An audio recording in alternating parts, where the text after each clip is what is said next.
आज की हेडलाइंस।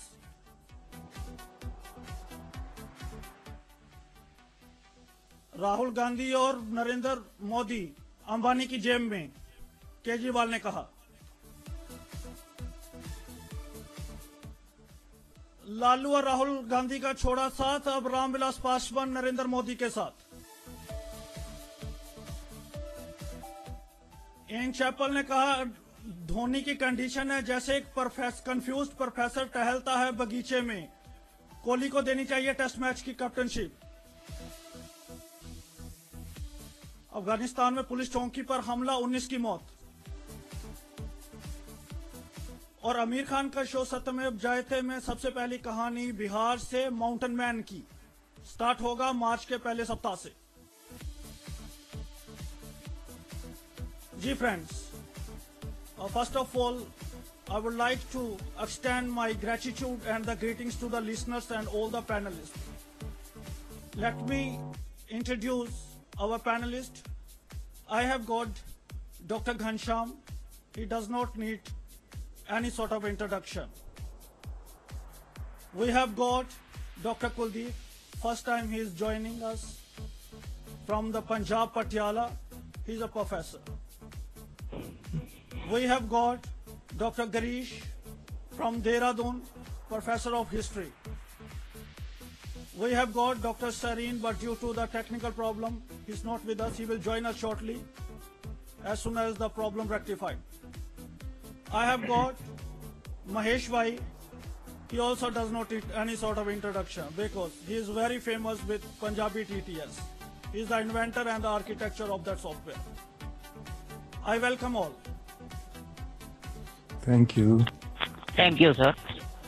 जी महेश भाई, सबसे पहला सवाल जो कि हमारा टॉपिक है, condition of blind and blind school. और मेरा पहला सवाल आपसे है कि काफी इंक्लूसिव एजुकेशन का दौर है आजकल। ब्लाइंड स्कूल भी काफी हो गए हैं, काफी रिहेबिलिटेशन सेंटर्स भी हैं। इन सब के बावजूद जो क्वालिटी है हमारी ब्लाइंड सोसाइटी में, वो जो नंबर्स में है बहुत कम है। इसका रीजन क्या है?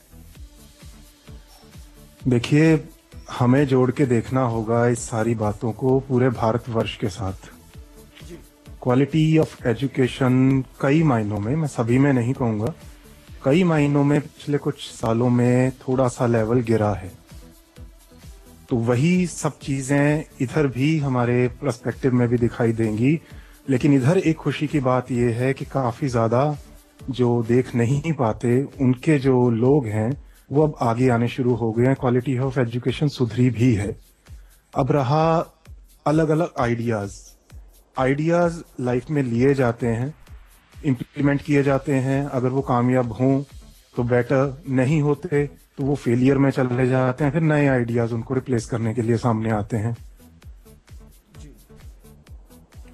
सारे ऑर्गेनाइजेशंस अपने लेवल पर ये कोशिश तो कर रही हैं कि सब चीजें सामान्य रूप में चलाई जा सके। कोई भी एक रास्ता, चाहे वो इंटीग्रेशन है या अलग अलग स्कूल्स, स्पेशल स्कूल्स के माध्यम से पढ़ाई कराना है, मेरे हिसाब से दोनों ही जरूरी हैं अपने अपने लेवल पर, अगर प्रॉपरली काम करें तो।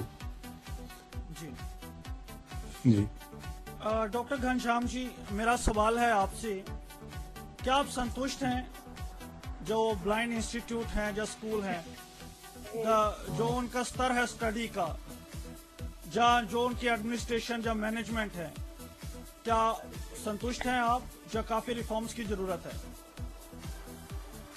दानिश जी, दो सवाल आपने एक साथ पूछ लिए हैं।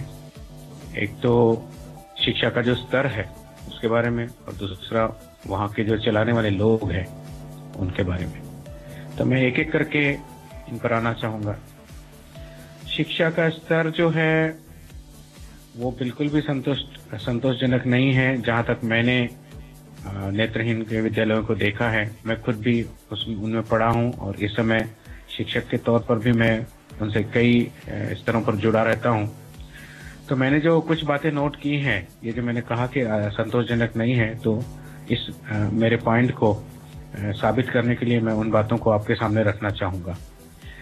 सबसे पहली बात तो ये है कि इन स्कूलों में अंग्रेजी का स्तर बहुत निचला है। पहले तो जो मीडियम ऑफ इंस्ट्रक्शन है वो इंग्लिश है नहीं बहुत सारे स्कूलों में, और जहाँ है भी तो वहाँ पर अंग्रेजी का जो स्तर है वो बहुत निचला है। शिक्षकों की खुद की जो अंग्रेजी है वही संतोषजनक नहीं है, तो विद्यार्थियों की कहाँ से हो पाएगी, ये आप खुद सोच सकते हैं। और आज का जमाना ऐसा है कि स्पर्धा परीक्षाओं का युग है, वो भी संयंत्रों से स्पर्धा करके आपको आगे बढ़ना होता है, तो उसमें अंग्रेजी की बहुत ज्यादा आवश्यकता होती है, जो कि मैंने देखा है कि ब्लाइंड स्कूलों में बहुत उसका अंग्रेजी का स्तर बहुत लो है। दूसरा मैंने नोट किया है मैथमेटिक्स, ये भी उतना ही आवश्यक एक सब्जेक्ट होता है स्पर्धा परीक्षाओं में। यदि आपको जाना है तो एटलीस्ट 10वीं तक का मैथमेटिक्स का नॉलेज उसमें एक्सपेक्टेड होता है, यदि आगे की बात नहीं भी करें तो भी। तो इस सब्जेक्ट का भी स्तर मैंने वहां पर नोट किया है कि बहुत निचले लेवल का है। निचले लेवल का कहने का मेरा तात्पर्य ये है कि युगों पुराने तरीकों से वहां पर मैथमेटिक्स पढ़ाया जाता है। मॉडर्न स्टाइल में स्पर्धा परीक्षा की दृष्टि से जिस तरह से मैथमेटिक्स पढ़ाया जाना चाहिए उस तरीके से नहीं पढ़ाया जाता। तीसरी बात, आज मॉडर्न टेक्नोलॉजी बहुत अच्छे तरीके से अवेलेबल हो गई है, वो चाहे जावास फॉर विंडोज हो या फिर कोई OCR सॉफ्टवेयर हो या फिर और कोई सॉफ्टवेयर हो, और या फिर ब्रेल प्रिंटर्स हो, ये सारी जो मॉडर्न टेक्नोलॉजी अवेलेबल हो गई है, इसका भी कई सारे ब्लाइंड स्कूलों में मुझे अभाव दिखता है। एक तो वो उपलब्ध है नहीं, और यदि उपलब्ध है भी तो वहां पर धूल खा रही है, ना तो प्रॉपरली पढ़ाने वाले अवेलेबल हैं और ना ही स्टूडेंट्स को उसमें कोई इंटरेस्ट होता है। चौथी बात ब्रेल की, चाहे कितनी भी मॉडर्न टेक्नोलॉजी अवेलेबल हो गई हो आज आप देखें तो भी ब्रेल का अपना एक महत्व था, है और रहेगा। और मैंने अक्सर नोट किया है कि ऐसे स्कूलों में ना तो शिक्षकों को ठीक से ब्रेल आती है और ना ही वो विद्यार्थियों को ठीक से ब्रेल पढ़ा पाते हैं। तो अभी मैं आपके साथ हूं ही, आगे इसकी चर्चा अपन जारी रखेंगे। तो ये हो गया शिक्षा का स्तर। मैनेजमेंट की बात आपने जो पूछी है उसका फिर हम आगे चर्चा करेंगे। पहले दूसरों के सुन देते हैं। Before I proceed, Bala, I would like to request you, as soon as Sareen sir join us, let me know please. जी गिरीश सर, मेरा सवाल आपसे है कि आप NIVH से हैं और वहाँ एक ब्रेल प्रेस भी है, जैसे अभी घनश्याम सर बात कर रहे थे ब्रेल की, तो ब्रेल एक लुप्त होती जा रही है और ब्रेल की जगह ओके सरीन सर इंतजार। सरीन सर वेलकम जी। दानिश, अगर मुझे मैं इसमें कम कह रहा, मेरी एजुकेशन जो है, मैं ब्लाइंड स्कूल से जुड़ा जरूर हूँ, पर मेरी एजुकेशन एक नॉर्मल इंस्टीट्यूट में हुई है और मैं ब्लाइंड स्कूल के वातावरण नहीं है। सर मेरा सवाल सुने आप, मेरा सवाल है जी दानिश, आप NIVH से हैं, वहाँ ब्रेल प्रेस भी है, अगर आप नहीं भी पढ़े हैं ब्लाइंड स्कूल में, आप वहाँ वर्क कर रहे हो, आपका एक्सपीरियंस है, तो ब्रेल आजकल लुप्त होती जा रही है, उसकी जगह कंप्यूटर ले रहे हैं, ई बुक्स ले रही हैं, तो ब्रेल के क्या बेनिफिट्स हमें हो सकता है और इसके लुप्त होने के क्या कारण हैं? दानिश, आपका सवाल बहुत महत्वपूर्ण और बहुत ही अच्छा सवाल, आपने वाजिब सवाल पूछा है। देखिए, समय बदल रहा है, युग बदल रहा है और एक टेक्नोलॉजी का युग आ रहा है। जहां हम एक ई वर्ल्ड की तरफ जा रहे हैं, एक ग्लोबलाइजेशन की तरफ जा रहे हैं।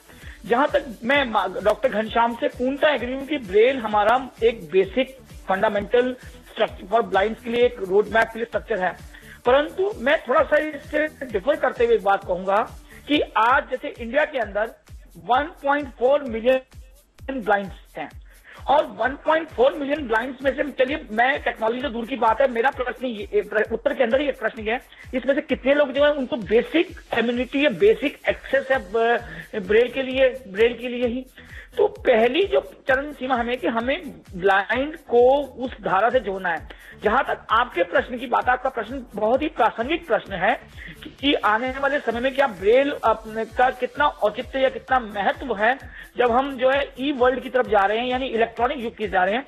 देखिए, ब्रेल का अपना महत्व है, लेकिन हम ई वर्ल्ड की जो हम एक ई कंसेप्ट की बात करते हैं, इलेक्ट्रॉनिक कंसेप्ट की बात करते हैं, तकनीकी दुनिया की बात करते हैं, उससे एक दृष्टिहीन को जोड़ना एक मेरे ख्याल से ब्रेल का, अगर मैं कहूं कि उसका एक विकल्प भी साबित हो सकती है, ऐसी बात नहीं है।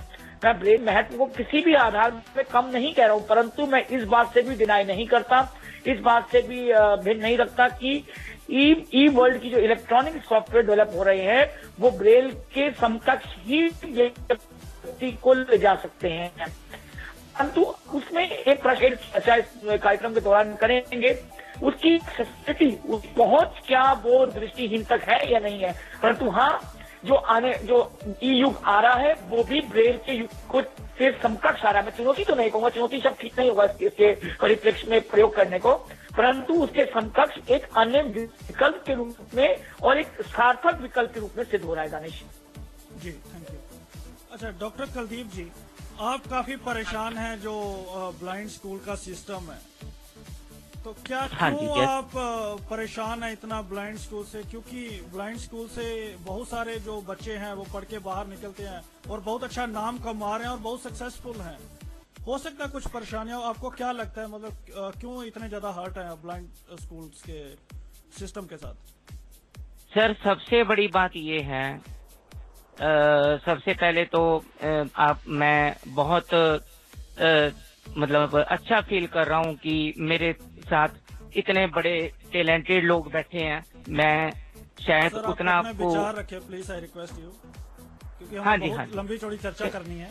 जी हाँ जी सर, बात ऐसी है कि जो ब्लाइंड स्कूल्स हैं, सबसे बड़ी बात ये है कि ये लोग सिर्फ एक दान भंडार बने हुए हैं, अन्न भंडार बने हुए हैं और इनके पास कुछ भी नहीं है। ठीक है, और मैं विद नेम यहाँ पे कोट करना चाहूंगा। GIB जमालपुर लुधियाना है यहाँ पंजाब में, government institution for the blind. Punjab में ये स्कूल सुरेंद्र कौर धीर जी ने चलाया था और ये पहले गिल रोड पे था, आजकल चंडीगढ़ रोड पे है। तो उसको इट इज रन बाय हाँ जी गवर्नमेंट स्कूल है। तो ये मतलब उनके प्रयत्नों से चला था सुरेंद्र धीर जी के। तो माफ करना, अभी बादल साहब ने +2 लेवल का भी कर दिया। ये अभी +2 लेवल का होते हुए भी यहाँ पे सिर्फ 4 टीचर हैं, सिर्फ 4। और देखो भी +2 लेवल तक की क्लासेस पढ़ानी है और क्या 4 टीचर्स ये सारी जस्टिफिकेशन कर पाएंगे? आप खुद सोचिए। दूसरी बात, अभी क्योंकि मेरा खुद का बेटा ब्लाइंड है, ललित है उसका नाम, तो हमने उसको पटियाला ब्लाइंड स्कूल में डाला। ये जो पहले अमर आश्रम में चलता था, आजकल सैफदीपुर में है। लेकिन जब ये अमर आश्रम में था तो उस टाइम में डाला तो इन्होंने पहले किसी ने ध्यान नहीं दिया।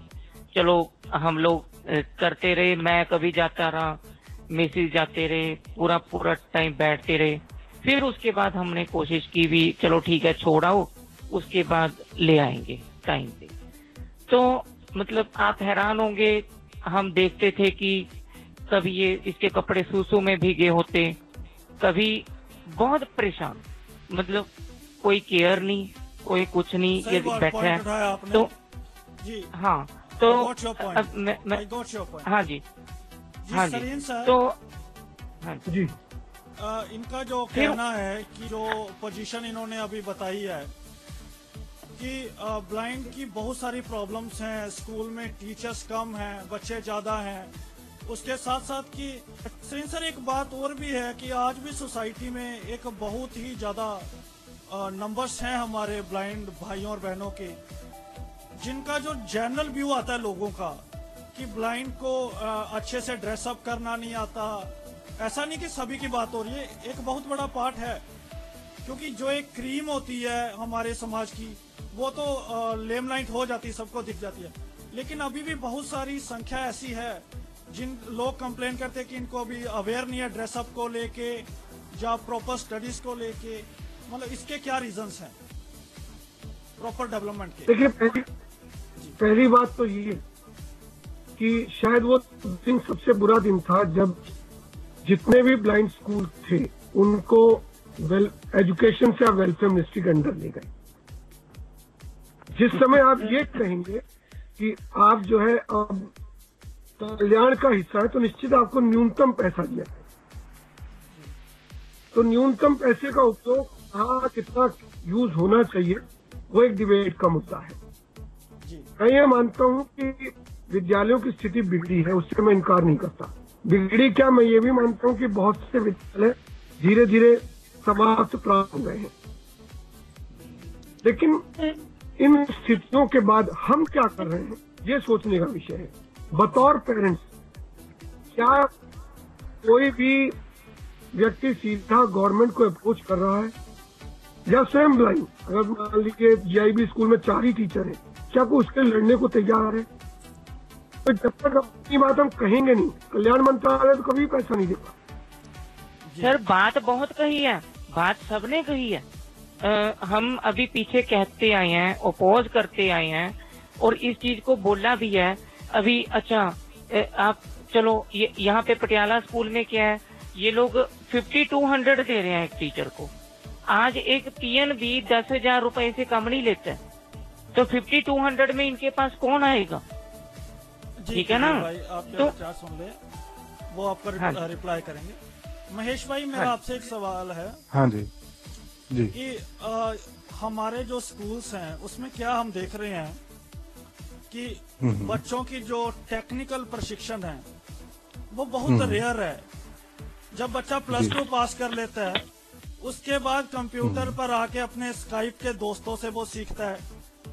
बहुत सारा ऐसा है।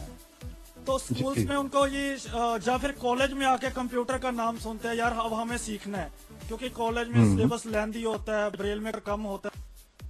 तो ये क्या रीजंस है? मैनेजमेंट इस पर ध्यान क्यों नहीं देख रही, जबकि ये एक नेसेसरी इम्यूनिटी है? आप काम कर रहे हैं इस फील्ड में, आपका क्या एक्सपीरियंस है? जी देखिए दानिश जी, ऐसा है, नंबर 1 तो जैसे सलीम जी ने कहा, बहुत पते की बात है कि क्या हम सब लोग जागरूक हैं, बहुत बड़ा सवाल है जी। दूसरा मैं ये कहूंगा कि सोचने की बात ये भी है कि जो मैनेजमेंट्स जिनकी आप बात कर रहे हैं स्कूलों में, उनमें जो खुद देख नहीं सकते या उनके पेरेंट्स कितने हैं, ये बहुत बड़ा विषय है। वो लोग जिन लोगों का प्रैक्टिकल एक्सपीरियंस नहीं है बच्चों को लेकर, अगर वो कोई इंस्टीट्यूशंस चलाते हैं और उनके पास कोई ऐसे एक्सपर्ट्स की गाइडेंस भी नहीं है जो इस फील्ड से हों, तो फिर हम कैसे एक्सपेक्ट करेंगे कि वो किसी लेवल तक की, उस लेवल तक की एजुकेशन को इंट्रोड्यूस कर पाएंगे? बहुत मुश्किल है। वो क्या कर सकते हैं, वो सिर्फ पे देके कुछ एम्प्लॉयज को रख सकते हैं, वो एम्प्लॉयज होंगे। आप एक नॉर्मल स्कूल भी अगर मान लीजिए, मेन स्ट्रीम का स्कूल भी है, वहां अगर हम स्टूडेंट्स, टीचर कहते हैं कि बीएड रखने जरूरी है, क्या रीजन है उसका? उसकी कोई खास रीजन है कि क्वालिटी है जो एजुकेशन की वो बरकरार रह सके। तो पहली तो मैं ये कहूंगा कि मैनेजमेंट में पेरेंट्स और पढ़ चुके स्टूडेंट्स को दाएं। मुझे बड़ा दुख होता है कई बार कि जितने स्टूडेंट्स के मैं कहूंगा कि जो पढ़ चुके हैं, आज जॉब्स में चले गए हैं, उन लोगों का ध्यान और जो नेक्स्ट आने वाले हैं उनकी तरफ से हट जाता है।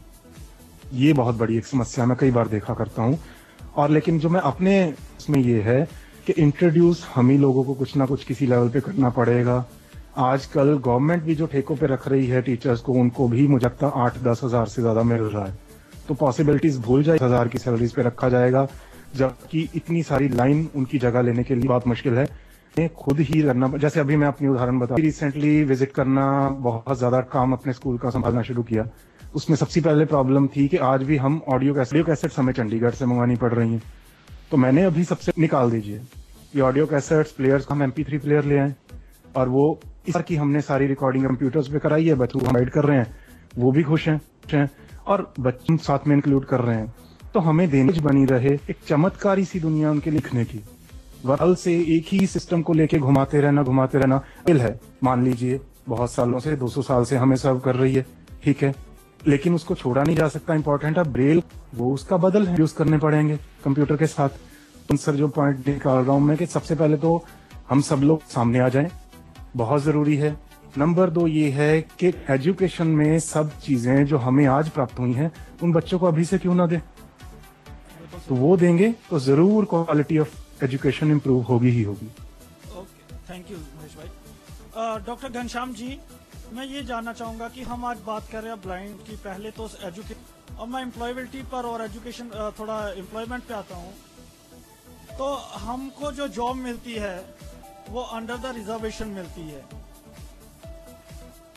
जी जी जी जी। तो बहुत सारी एनजीओज हैं जिसमें, और ब्लाइंड को अगर कंप्यूटर की स्पेशली बात की या और भी विषयों पे, एक ब्लाइंड या पार्शली ज्यादा बेटरली सिखा सकता है, लेकिन फिर भी जो भी उनके हेड होते हैं अपने रिलेटिव्स प्रेफर करते हैं या साइटेड लोगों को प्रेफर करते हैं। तो इस तरह एक एम्प्लॉयमेंट का हमारा जो भागीदारी है वो खत्म हो जाती है। तो इस पर क्या कहना है आपका?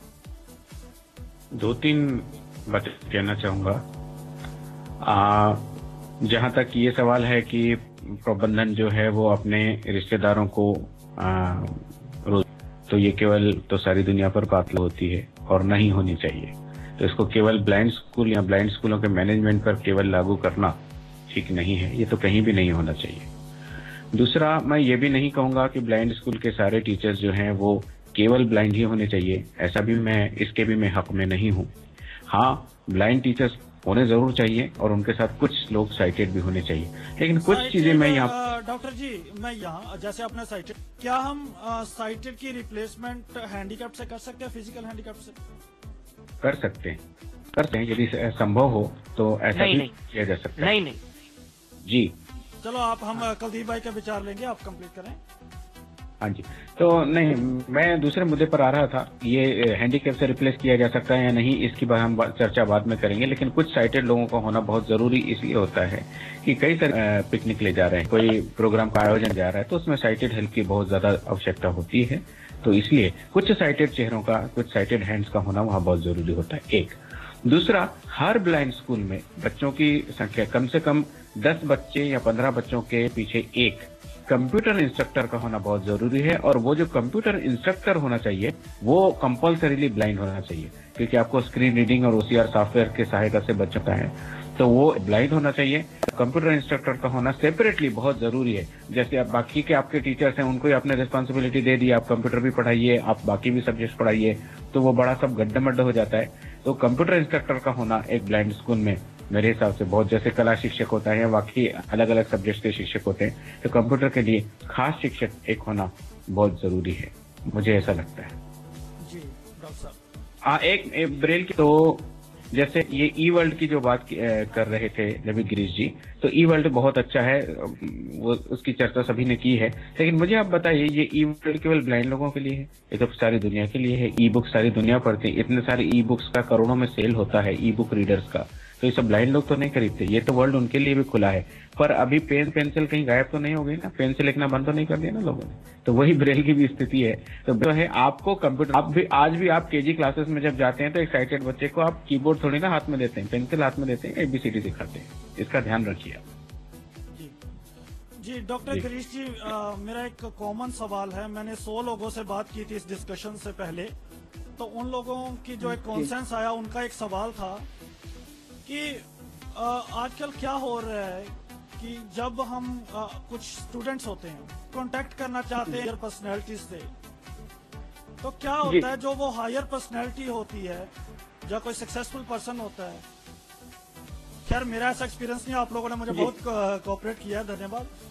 तो वो उनको कहते हैं कि जब किसी के आगे डॉक्टर लग जाता है या कोई बहुत फेमस होता है महेश भाई की तरह, तो वो क्या करते हैं कि जो अगर डॉक्टर घनश्याम फोन करेंगे तो वो फटाफट पिक करेंगे और उनको टीच करेंगे, लेकिन जगह पे कोई किड तो उनको वो बोलेंगे कि यार मैं थोड़ा सा बिजी हूँ, बाद में करता हूँ। या आप इस तर्क से लोगों के सहमत हो?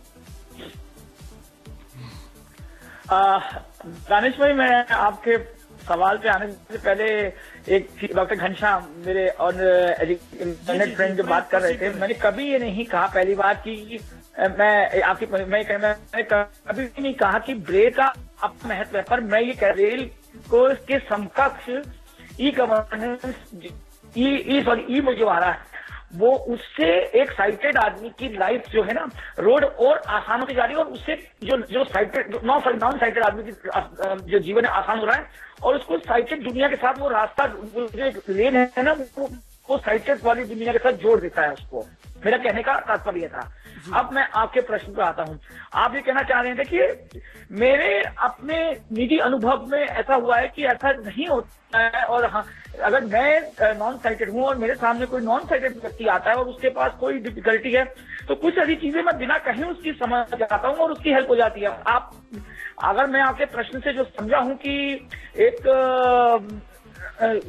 कहने का आपका तात्पर्य है कि एक दूसरे को प्रॉपर्ली एक्नॉलेजमेंट नहीं हो पाता, ऐसा तो मेरे अपने निजी जीवन में मैंने भी जिन लोगों से, जिन महानुभाव से मैंने करने का प्रयास किया है, उनका मुझे बहुत अच्छा रिस्पांस मिला है लोगों का। सर यही बात और इसी प्रकार से जो लोग मुझसे संपर्क, चलो जो वो लोग करते हैं, नहीं मेरे लिए क्या सुझाव है? मैं तो बहुत छोटा सा, आप लोग इतने लर्नेड भाई, आप और लोग इतने लर्नेड, मैं तो अपने आप एक बहुत छोटा सा इंसान मानता हूँ। और मैंने जिन जिन लोगों से बात की और कुछ लोग मुझसे मान लीजिए कोई हेल्प बोलते हैं, मैं खुद उनको कांटेक्ट करके कोशिश करता हूँ, क्योंकि मैं मानता हूँ देखिए जो प्रॉब्लम मेरी है, हम ये सोचते हैं कि दूसरे कुछ प्रॉब्लम को इरेडिकेट किए, तो इस चीज को ऐसा कुछ नहीं है। देखिए एक, अगर आप इस पॉइंट ऑफ व्यू को स्टडी करें तो मेरा जो अपना व्यक्तिगत अनुभव रहा है कि एक बहुत सौहार्दपूर्ण जो है वातावरण में एक दूसरे से एक्सचेंज था। ऐसा नहीं कि हम कहते हैं दुनिया, अब देखिए मैं कितने भी सेमिनार में रहूं, कुछ होगा, कोई स्टूडेंट मेरे को अगर 9 बजे भी फोन करके कहता है कि सर मुझे कुछ हेल्प चाहिए,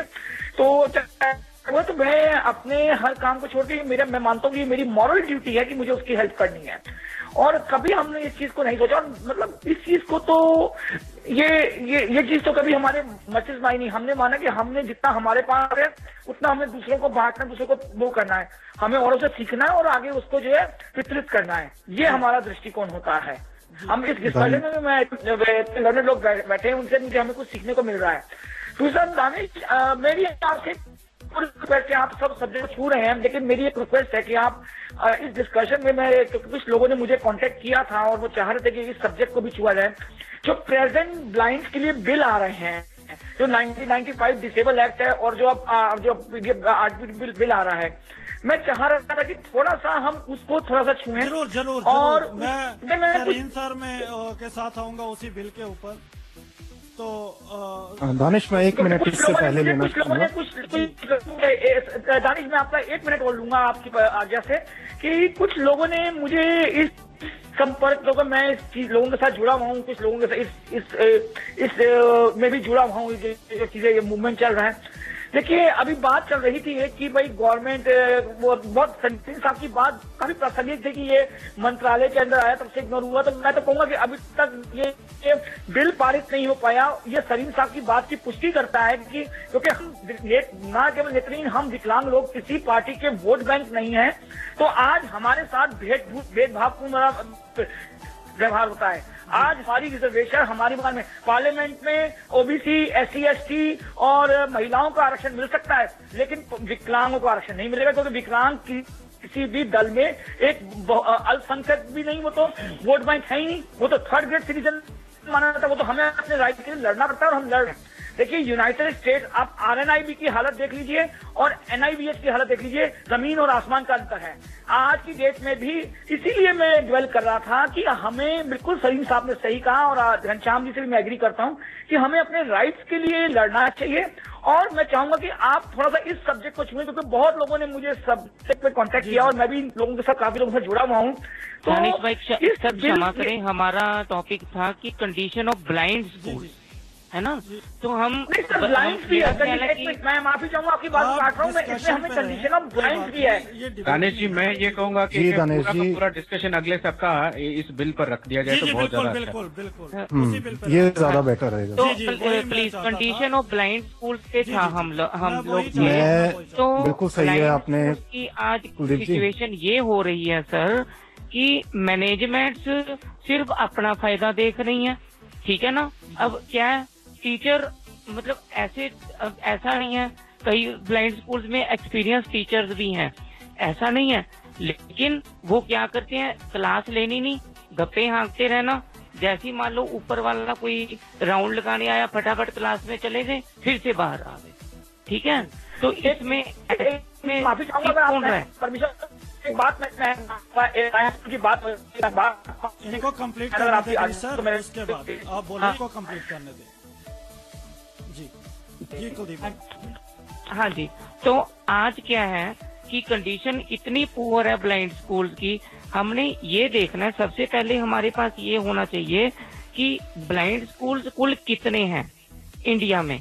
और मैं अभी सिर्फ हमने अपने पंजाब की बात की है, दिल्ली में भी ब्लाइंड स्कूल्स हैं और भी कई जगह पे ब्लाइंड स्कूल्स हैं। सबसे बड़ी बात है, क्या कोई हमारा ऐसा प्लेटफॉर्म है जो यूनानिमसली इन ब्लाइंड स्कूल्स को देख रहे हैं। दूसरी बात ये है कि सारे ब्लाइंड स्कूल्स की मतलब एक प्लेटफॉर्म जो होगा वो सभी को एक तरीके से चलाएगा, एक मतलब समरूपता लेके आएगा और पता चलेगा कि किस स्कूल में क्या हो रहा है, और यदि किसी की मैनेजमेंट या कोई चीज ठीक नहीं है तो वो खुद एक्शन लेगा। तीसरी बात क्या है कि जितने भी प्राइवेट ब्लाइंड स्कूल्स हैं, यदि वो हम देख रहे हैं कि मैनेजमेंट से हल नहीं हो रहे हैं, तो हम लोग क्यों नहीं उन लोगों को, उन स्कूल्स को गवर्नमेंट को अंडरटेक करवाने के लिए कह रहे हैं। और ये जो महेश जी भी बात कर रहे थे स्कूल की, हमने अपने बेटे को इसमें भी डाला था। उस टाइम शायद महेश जी का इतना इंटरफेरेंस नहीं था उसमें, वो तरुण जी चला रहे थे उसको। तो उनका क्या ख्याल था, जब उनका ये कहना, ओहो सर आपका बेटा तो चल ही नहीं, उसने तो मेरा सारा काम रोक दिया, हमारे सारे बच्चे ऐसे बैठे थे, हमारा सारा स्टाफ सिर्फ इसी को पकड़ के बैठ गया। और यहाँ पे ब्लाइंड स्कूल में क्या हो रहा है कि ओहो सर इसके लिए स्पेशल टीचर रखना चाहिए। वाई? अब वही हमारा बेटा है जिसको मेरी वाइफ मेरे पास बैठी है, और यदि आप कहेंगे तो मैं इनसे भी बात करवाऊंगा। और लेकिन क्या है, हमारे ब्लाइंड अब यही हमारा बेटा है जो सारे मंथ्स ऑफ वीक लिख रहा है, मंथ्स ऑफ ईयर लिख रहा है, डेज ऑफ वीक लिख रहा है, और सारे स्पेलिंग्स लिख रहा है, सारे क्वेश्चन लर्न कर रहा है। हाँ, मतलब क्या रीजन है कि वो हम पेरेंट्स से चल रहे हैं, हम रीजन जानते हैं, में नहीं। इसके ऊपर मैं दानिश जी 2 चीजें हैं मैं जो क्लियर करूं। जी। पहला तो ये है कि जो हमारी पहले बात हुई थी कि लोग जो रिस्पॉन्ड करते हैं वो एक टैग देख के करते हैं, जो पहले विषय उठा था।